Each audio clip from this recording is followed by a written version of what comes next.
Bonjour, c'est Quentin de l'Espace Mendes France.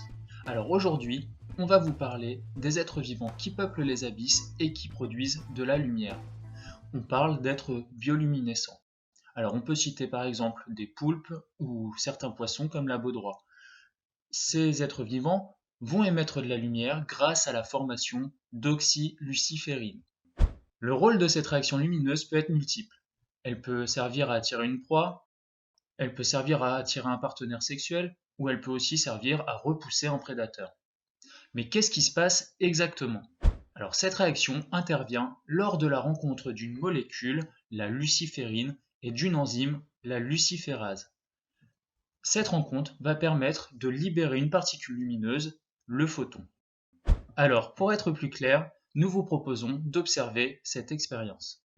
L'expérience que nous vous proposons s'inspire de cette bioluminescence dans la nature. L'utilisation de luminol nous permet de créer notre propre chimiluminescence. La réaction entre le luminol et l'eau oxygénée ressemble très fortement à celle qui a lieu dans la nature entre la luciférine et la luciférase.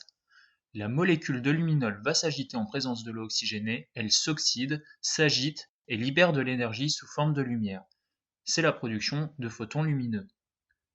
C'est également ce luminol qui va être utilisé par la police scientifique pour révéler des traces de sang qui auraient pu être nettoyées sur une scène de crime. Alors n'oublions pas que certains autres êtres vivants ont cette capacité à produire de la lumière. Alors pour rester dans la mer, on peut citer le plancton par exemple, mais sur Terre, il y a aussi des êtres vivants qui sont capables de faire cette lumière. On peut citer certains vers et même des champignons. Alors, c'est terminé pour aujourd'hui. Si tu veux nous poser des questions, tu peux les laisser en commentaire. Allez, salut!